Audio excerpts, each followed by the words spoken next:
Well, 16-year-old Carly Gousset is still missing from her home in the Chalfont area. Carly Gousset was last seen in the early morning of Saturday, October 13th, in the White Mountain Estates in Chalfont, walking toward Highway 6. Now, a news release from the Mono County Sheriff's Office stated Carly may be disoriented and does not have any personal belongings or a cell phone with her. Mono County Sheriff's Office said despite an exhaustive search of the surrounding area and Bishop, Carly has still not been located. Her family and friends obviously desperate to find her. Now, some news outlets are reporting she may have relatives in Yerington, Nevada.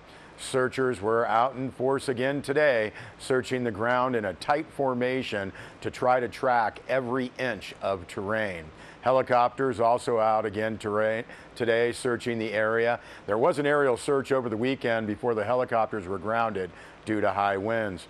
Mono County Sheriff Ingrid Braun issued a press release Monday stating that many people have asked if there is more information on the search for Carly Gousset.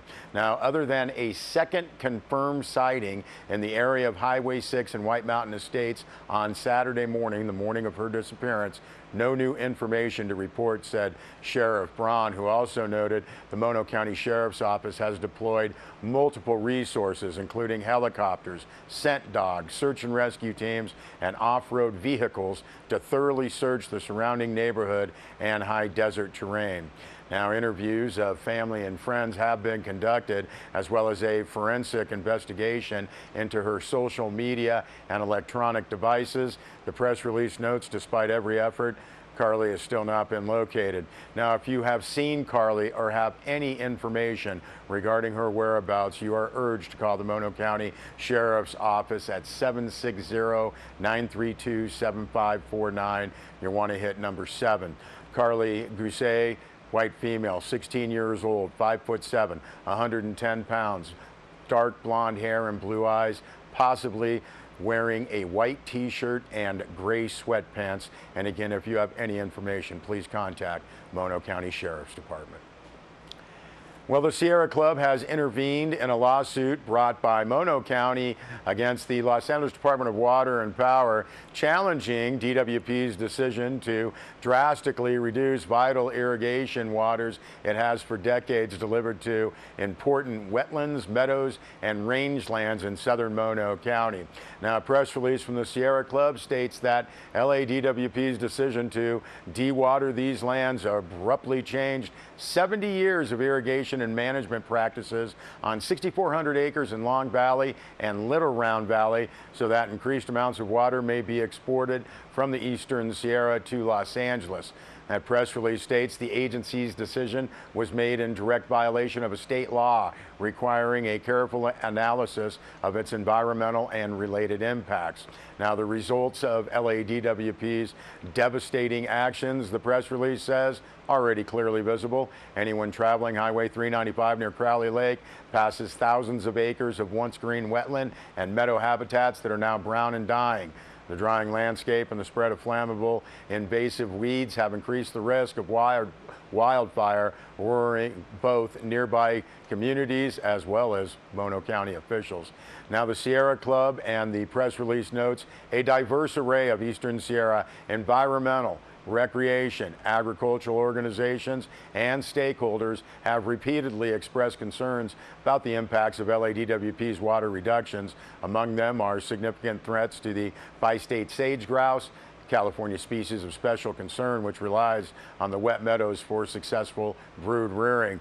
LADWP's, the press release says, poorly conceived action threatens 30% of bi-state sage grouse's entire remaining population, dramatically threatening the future survival of the species and making it more than likely that the bi-state sage grouse will receive additional protections under the Endangered Species Act.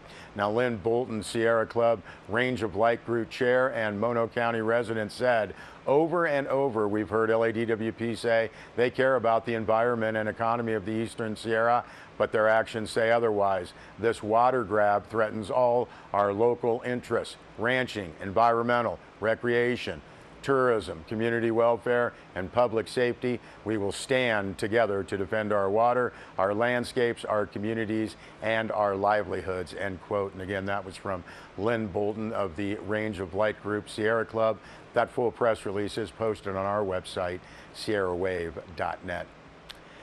Well, Deb Murphy filed this story for Sierra Wave Media, noting that over the past few weeks, 4 Eastern Sierra entities took the first leery step to enable the Eastern Sierra Council of Governments to more actively tackle regional issues. Now the 4, the Bishop City Council, the Mammoth Town Council, as well as Inyo and Mono County Boards of Supervisors, agreed to contribute up to $10,000 toward half of a Town of Mammoth Lake staffer to provide administrative support. Now, the case was easily made as the Eastern Sierra Council of Governments, made up of 2 representatives from the 4 entities, has expanded beyond the initial information sharing quarterly meetings to taking the lead in broadband connectivity and now air service. Now, the second prong of the discussion was a bit tougher. Vaguely defined in Bishop, Inyo, and Mono counties' agendas this week was consideration of a joint powers agreement to allow for just that, more power and more authority in the hands of the Eastern Sierra Council of Governments. Mammoth held its discussion and vote at a September 19th meeting. Now, Bishop City Council went along approving the second motion with little discussion. The respective boards of supervisors and Mammoth engaged what was described as a lively discussion. Deb Murphy writes, why is this all news? Well, the Eastern Sierra Council of Government has the potential to take on shared challenges. The motions approved this past week could mark the beginning of a very good thing, or not, depending on which side of the lively discussion one fell and how the council conducts business going forward. Urge you to see Deb's full story on sierrawave.net. A lot more good information there. Deb also updated the story on the Roosevelt Pine in Big Pine, noting it isn't going to make it to the ripe old age of sequoias in the mountains or to an impressive 250-foot height, but steps can be taken to extend its life.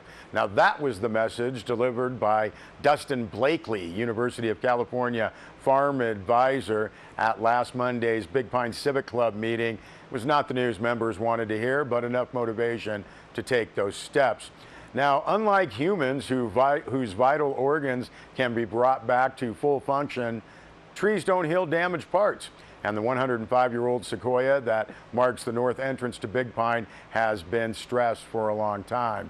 Sequoias reach grand heights and very old age in their natural setting, forests with roots sunk into soils rich in nutrients. That's not exactly the scenario for the Roosevelt pine. Dustin Blakely ran through the steps necessary to extend the life of the pine.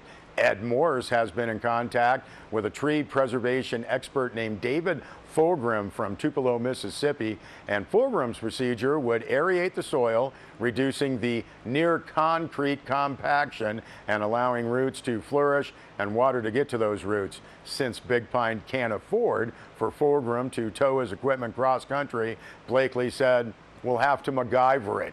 Next, workers will start changing the grade, carefully lowering the ground at the base of the tree by 8 inches and creating a big saucer around the circumference. Then comes 3 inches of mulch, preferably pine straw and wood chips.